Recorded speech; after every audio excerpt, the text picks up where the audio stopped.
वालेकुम guys, welcome to my YouTube channel. तो आज का हमारा जो टॉपिक है वो है लॉ ऑफ थर्मोडायनेमिक्स। बेसिकली ये लॉ है फिज़िक्स का, ठीक है। और इसमें रिलेशनशिप शो किया जाता है वर्क, हीट एंड एनर्जी का, उसके बारे में स्टडी की जाती है। Thermodynamics is the study of the effects of work, heat and energy on a system. कि थर्मोडायनेमिक्स स्टडी है वर्क से रिलेटेड, हीट से रिलेटेड और एनर्जी के अदर सिस्टम से related. The study of relationship involving heat, mechanical work and other aspect of energy and energy transfer. Basically in simple words अगर बात की जाए तो thermodynamics is a branch of physics. It study the relationship between heat, work and other aspects of energy या energy transfer. Thermodynamics is also concerned with macroscopic change and observation. कि thermodynamic concern करती है large scale change से, ठीक है।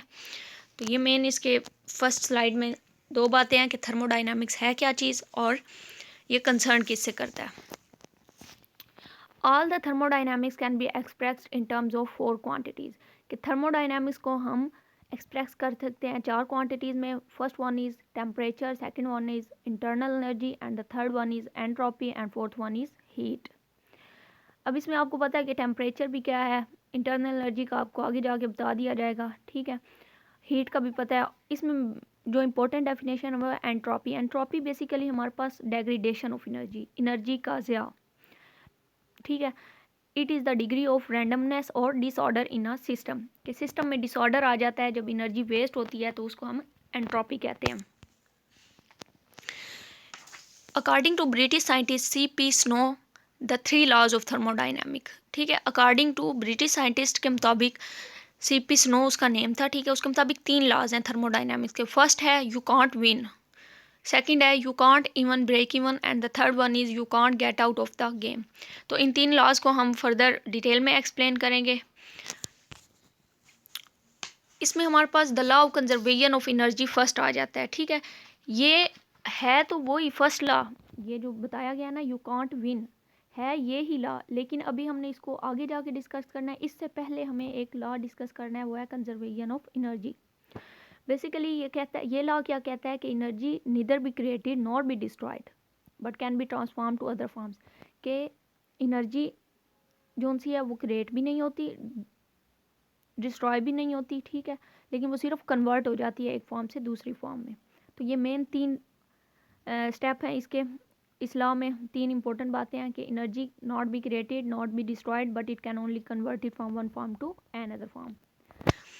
इसके बाद आ जाता है एनर्जी कन्वर्जन क्या चीज़ है। Basically change in energy form, कि एनर्जी की फॉर्म में जो चेंज आता है उसको हम कन्वर्जन बोलते हैं, ठीक है।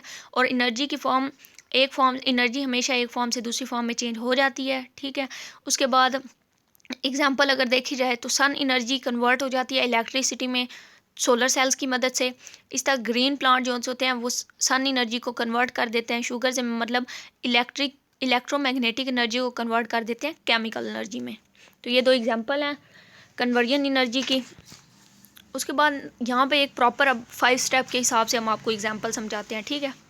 Conservation of energy, law of conservation of energy में ये एग्जांपल बेस्ट फिट आती है, ठीक है। आपने इसको यूज़ करना है। ओके, फर्स्ट हमारे पास वो कहता है कि हम एग्जांपल लेते हैं माइक्रोवेव ओवन की, ठीक है। फर्स्ट स्टेप में वो कहता है कि electrical energy converted to thermal energy. अब आपको पता है जब आप बिजली ऑन करेंगे, ठीक है, इलेक्ट्रिसिटी ऑन करेंगे तो उससे क्या होगा कि इलेक्ट्रिकल एनर्जी कन्वर्ट हो जाएगी थर्मल एनर्जी में ओवन को स्टार्ट करने के लिए। ओके, ये फर्स्ट स्टेप है। सेकंड स्टेप में वो कहता है फिर वो हीट उसे देगा, ठीक है। थर्मल एनर्जी में हीट होगी, heat is transfer to the food. Second step में जाहिर बात है वो एक प्रॉपर टाइम देंगे तो उसके बाद फूड बेक हो जाएगी। उसके बाद थर्ड स्टेप में वो कहता है we take out the food out of the oven, ठीक है। उसके बाद हम फूड को जब बाहर निकालेंगे, उसको एक्सपोज करेंगे इन्वायरमेंट में, वो बाहर निकलेगी, उसकी जो वो हीट जोन सी है वो ट्रांसफ़र हो जाएगी इन्वायरमेंट में। तो थर्ड स्टेप में वो कहता है कि हीट एनर्जी कन्वर्ट हो जाएगी इन्वायरमेंट में। और फोर्थ स्टेप में जब हम भूख लगी हुई होगी, हम वो खाना जो भी हमने बेक किया होगा या गर्म किया होगा वो हम खाएंगे, ठीक है। उसको खाने से क्या होगा, heat energy chemical energy convert हो जाएगी काइनेटिक एनर्जी में। काइनेटिक एनर्जी बेसिकली वो एनर्जी होती है जो हमें कोई भी काम करने के लिए ज़रूरी होती है, डेली वर्क करने के लिए। तो इस तरह केमिकल एनर्जी कन्वर्ट हो जाएगी काइनेटिक एनर्जी में। और फिफ्थ स्टेप में वो कहता है इसी तरह एनर्जी ट्रांसफ़र गोज़ ऑन, के एनर्जी ट्रांसफ़र होती रहती है, मतलब रुकती नहीं है, एनर्जी किसी ना किसी तरह ट्रांसफ़र होती रहती है। तो उम्मीद है कि law of conservation of energy आपको समझ आ गया होगा। अब हम अपने फर्स्ट लॉ की तरफ जाते हैं जो है यू कांट विन, ठीक है। ये एक्सटेंशन है law of conservation of energy. वही बात है कि ये वही लॉ है, law of conservation of energy, ठीक है। इसमें भी वही बात है कि energy not created not destroyed but it can only transformed. इसमें हमें ये delta U is equal to Q minus W, ये अब क्या है, basically delta U internal energy है। डेल्टा जैसे कि आपको पता है चेंज को शो करता है, तो change in internal energy is equal to Q show कर रहा है heat added to the system minus W show कर रहा है work done by the system, ठीक है। कि एनर्जी से जितना हमने वर्क किया है उसको माइनस कर देना है जो हीट ऐड हुई है उसमें। तो ये हमारा फर्स्ट लॉ में इंटरनल एनर्जी से रिलेटेड कुछ था। उसके बाद ये प्रॉपर एक एग्जांपल उन्होंने दे दिया कि किस तरह हीट ट्रांसफ़र हो जाती है वर्क में, और सिंपल वो ये बात है जो पीछे हमने की है, ठीक है। इसमें इतनी इंपॉर्टेंट कोई बात नहीं है, इसमें जस्ट आपने समझना है। और वही बात है इंटरनल एनर्जी क्या होती है, thermodynamic system is an equilibrium state possesses a state variable called the thermodynamic, और वही बताया हुआ है कि between any two equilibrium state change in internal energy is equal to difference between heat transfer into the system and work done by the system. तो सारी वही बात है, बस ये आपको समझाने के लिए दी गई है। उम्मीद है आपको समझ तो आ गई होगी। और फर्स्ट लॉ के अब प्रिंसिपल क्या है, ठीक है, असूल क्या है पहले लॉ के। फर्स्ट है the law of conservation of energy, ज़ाहिर बात है ये एक्सटेंशन है तो ये भी वही बात होगी कि energy not created not destroyed but it can transformed. Second में वो कहता है इंटरनल एनर्जी का कंसेप्ट और इसका रिलेशन टेम्परेचर से। अब ये ई हमें टोटल एनर्जी शो कर रहा है is equal to kinetic energy plus potential energy plus internal energy. Third में वो कहता है the flow of heat is a form of energy transfer, की ज़ाहिर बात है जब हीट का एक फ्लो आता है तो वो एनर्जी ट्रांसफ़र की फॉर्म है। इसके बाद work is a process of transferring energy, कि वर्क भी एक प्रोसेस है जिससे हम एनर्जी को ट्रांसफ़र करते हैं। ज़ाहिर बात है जब हमें काइनेटिक एनर्जी मिलती है हम वर्क करते हैं तो वो हमारी फिर नेक्स्ट जो भी हम काम करते हैं उसमें इस्तेमाल हो रही होती है और वो किसी और एनर्जी में कन्वर्ट हो जाती है। इसके बाद अब सेकंड लॉ हमारे पास आ जाता है, वो है यू कांट ब्रेक इवन। इसमें वो कहता है कि ब्रेक इवन का मतलब समझना ज़रूरी है, ठीक है। कि आप अपनी effort every effort you put forth no matter how efficient you are, कि आप अपनी फुल एफर्ट देते हैं, ठीक है, लेकिन ये नहीं पता कि आप कितने एफिशिएंट हैं। You will let tiny bit of waste, ठीक है, कि ये कुछ ना करने से करना बेहतर होगा। The second law can also be stated that heat flows from hot object to a cold object, कि सेकेंड लॉ में भी वो यही कहता है कि हीट जो सी होती है वो कन्वर्ट हो जाती है हॉट ऑब्जेक्ट से कोल्ड ऑब्जेक्ट की तरफ। उसके बाद सेकंड लॉ में हमें वो एक बात ये भी बताता है कि हमारे पास लिमिट अवेलेबिलिटी होती है एनर्जी की। उसके बाद हमारे पास इसको यूज़ करने के लिए भी प्रॉपर वे नहीं होती, ठीक है। उसके बाद मतलब लिमिट अवेलेबिलिटी एनर्जी होती है और लिमिट ही वेज होती हैं जिसमें हमने एनर्जी को यूज़ करना होता है। और no such thing as 100% efficient engine, कि कोई भी ऐसी चीज़ नहीं है जो 100% इफ़िशेंट हो, ठीक है, कि जो 100% एनर्जी को ट्रांसफ़र दूसरे में कर दें। मेन इसका ये है कि एनर्जी कुछ ज़ाया भी होती है, एंट्रोपी भी होती है उसमें जब हम ट्रांसफ़र करते हैं। Follow the concept of entropy, entropy वही है एनर्जी डेग्रेडेशन, एनर्जी का ज़या। यहाँ पे अब एग्ज़ाम्पल है, फॉर एग्ज़ाम्पल जैसे आप एक पौधा लगाते हैं, ठीक है, आप उसे डेली वाटर देते हैं, उसके बाद आप नोटिस करते हैं कि उसके इर्द गिर्द घास उगाती है, लेकिन फिर आप ये कैसे कह सकते हैं कि वाटर जो आपने उसको दिया है वो सिर्फ प्लांट ने ही ऑब्ज़र्व किया है, मट्टी ने नहीं किया, ठीक है। तो ये बताना मुश्किल हो जाता है हमारे लिए, तो इसके लिए हम सेकंड लॉ को हम प्रेफर करते हैं, ठीक है, इस चीज़ को समझने के लिए। इधर फिर एंट्रोपी का कंसेप्ट उन्होंने दिया हुआ है। सेकंड लॉ में एंट्रोपी का बहुत अहम रोल है, ठीक है। इसमें एंट्रोपी का आपको पता चल गया कि डेग्रेडेशन ऑफ एनर्जी है, एनर्जी का ज़या है due to continuous process of energy transfer conversion energy is degradation, कि कॉन्टीन्यूस जब हम एनर्जी को ट्रांसफ़र करते हैं कन्वर्ट करते हैं तो एनर्जी ज़ाया भी होती है कुछ।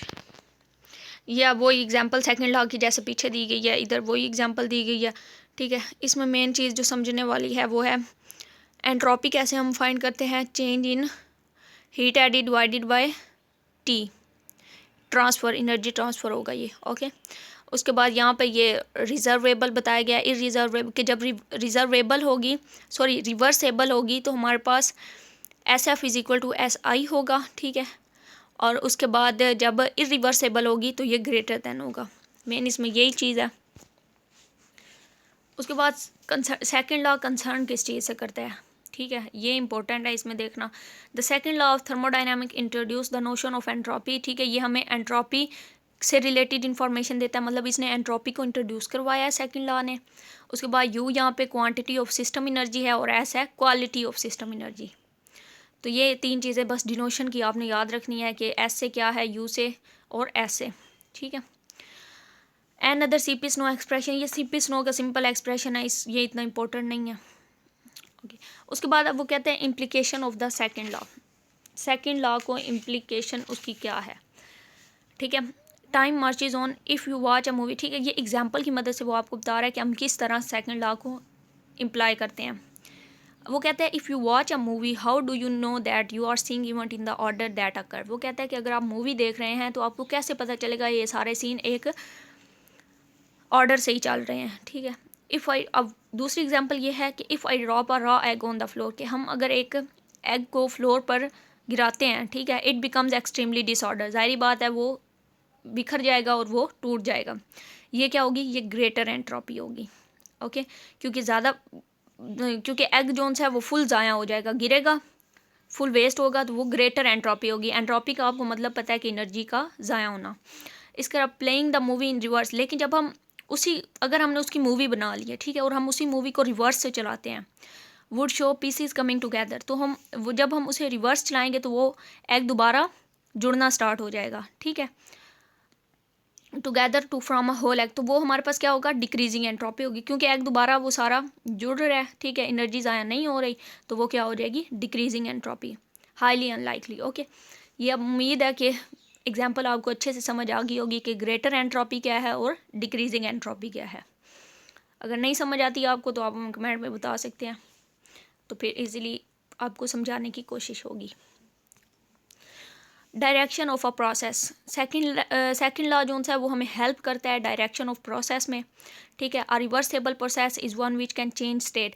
अब रिवर्स में हम जब भी कोई चीज़ चलाएंगे, ठीक है, तो वो स्टेट को ज़ाहिर बात है जो मेन इवेंट होगा उसको चेंज कर देगा और ओरिजिनल स्टेट पे ले जाएगा।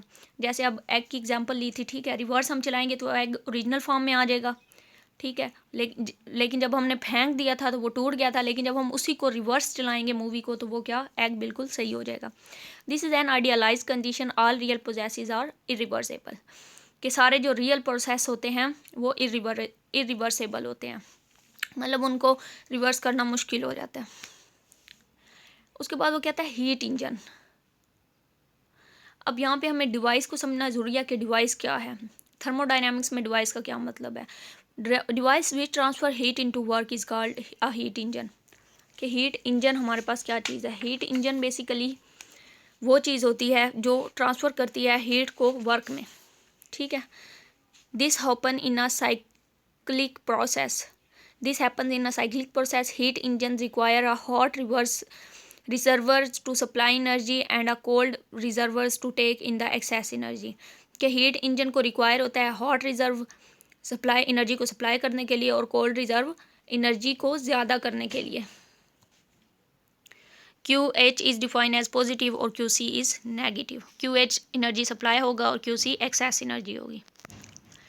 ओके, इसके बाद अब नेक्स्ट हमारे पास आ जाता है इनपुट आउटपुट और एफिशिएंसी की डेफिनेशन। इनपुट जैसे कि आपको पता है कि कोई भी अमाउंट ऑफ एनर्जी जो हम डिवाइस को देते हैं, put into a device, the amount of energy put into a device, ठीक है, वो हमारे इनपुट कहलाते हैं। Output refers to amount of energy that comes out. ठीक है, जब हम इनपुट देते हैं, फॉर एग्जांपल हमने बिल्डिंग बनानी है, ठीक है, हम क्या करेंगे, लेबर लगाएंगे, वो हमारा इनपुट होगा। ठीक है, उससे जो बिल्डिंग रेडी हो जाएगी वो हमारी आउटपुट हो जाएगी।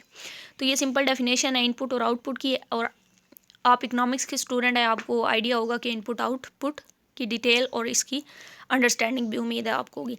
उसके बाद अ डिवाइस में change the type of energy but not the amount. अब ये यहाँ पर इंपॉर्टेंट है कि जो डिवाइस है वो टाइप ऑफ एनर्जी को चेंज करती है लेकिन एनर्जी की अमाउंट को चेंज नहीं करती। Okay, for example a light bulb input energy is the form of electrical energy. के लाइट बल्ब हमारे पास इनपुट एनर्जी है, ठीक है, इलेक्ट्रिकल एनर्जी है। जब हम बिजली ऑन करते हैं, इलेक्ट्रिसिटी ऑन करते हैं, बटन ऑन करते हैं तो लाइट हमें मिलती है, ठीक है। और जो लाइट हमें अवेलेबल होती है वो हमारा आउटपुट होता है, ठीक है।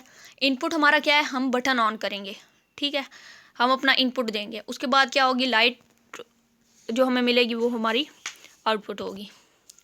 उसके बाद एफिशिएंसी बेसिकली रेशो है आउटपुट से इनपुट की तरफ। यहाँ पे सिंपल उन्होंने ये डेफिनेशन आउटपुट और इनपुट की लिखी है तो थोड़ी कन्फ्यूजन होगी आपको, जैसे that comes out of a device to the total energy that went into it.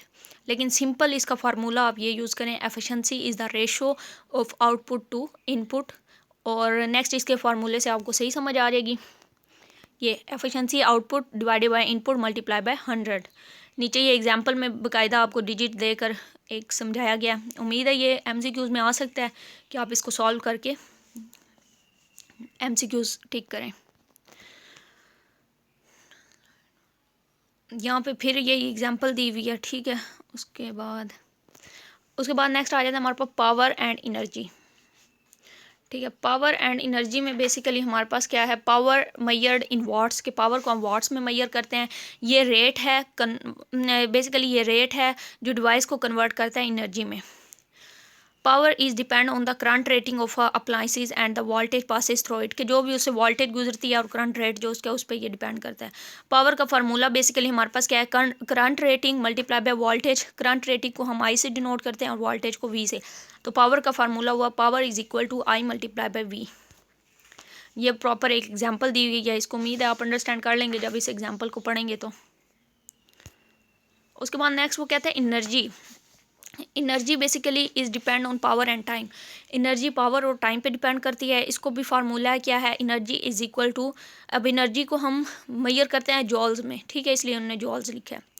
Power multiply by time, ठीक है, एनर्जी का ये फार्मूला है।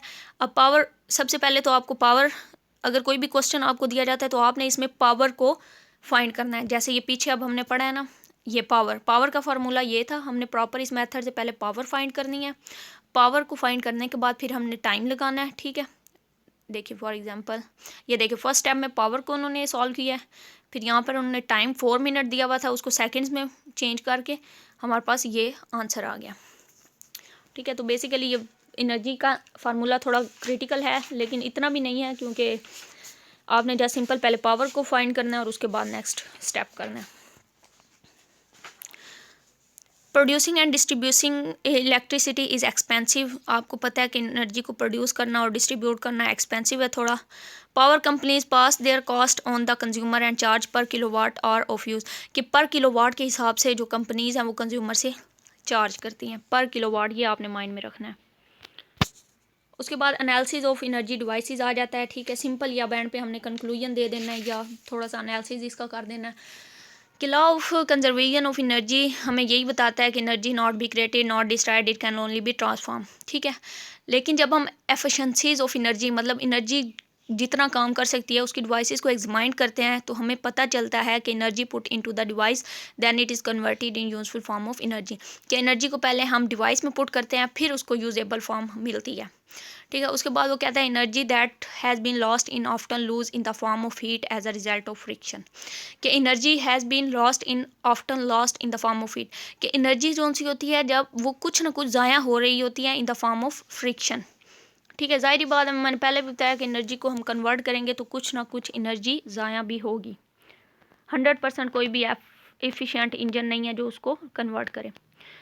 All mechanical devices will lose some useful energy because energy dissipates to the surrounding in the form of heat, कि सारी mechanical devices जो सी होती हैं उन्हें कुछ एनर्जी का लॉस भी फेस करना पड़ना होता है, ठीक है, जब वो यूज़ करती हैं। Many new models of appliances are more energy efficient than were in the past, के अब बहुत से ऐसे मॉडल्स अप्लाइंसेस के आ रहे हैं जो मोर इफिशिएंट हैं, ठीक है, जो कम एनर्जी यूज़ करके ज़्यादा वर्क करते हैं। They are better design and better insulated than previous model, ठीक है, वो अब बेहतर उनका डिज़ाइन भी है।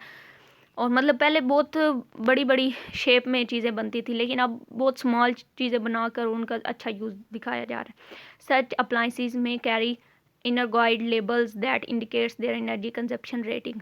ठीक है, उन पे एक लेबल्स भी लगा हुआ होता है जो कंजप्शन रेटिंग के बारे में बताता है हमें कि कितनी ये एनर्जी कंज्यूम करेंगे, इनको यूज़ करने के लिए कितनी एनर्जी चाहिए। ठीक है, आप अक्सर देखते हैं कि जैसे आप अगर मोबाइल चार्ज करते हैं, ठीक है, तो इलेक्ट्रिसिटी पाकिस्तान की इलेक्ट्रिसिटी में और अदर कंट्रीज़ फॉरेन कंट्रीज़ की इलेक्ट्रिसिटी में बहुत डिफरेंस है। ठीक है, अगर आप मोबाइल पाकिस्तान में चार्ज करते हैं तो आपका बहुत स्लो और बहुत स्टार्ट में तो इजी होता है, लेकिन यह है कि with the passage of time ये हमारे पास बहुत ही स्लो मतलब स्लो चार्ज होता है और उसके बाद बैटरी भी जल्दी यूज़ हो जाती है। लेकिन अगर आप देखते हैं कि अदर कंट्रीज़ में आप वही मोबाइल चार्ज करते हैं तो उसका वो जल्दी भी चार्ज हो जाएगा क्योंकि वहाँ की इलेक्ट्रिसिटी भी प्योर है।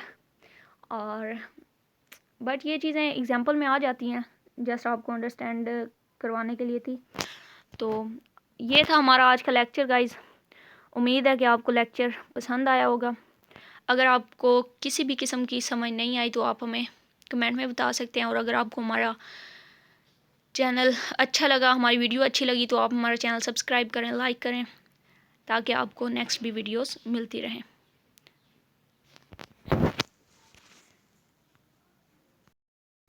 Okay guys, stay home, stay safe, Allah हाफिज़।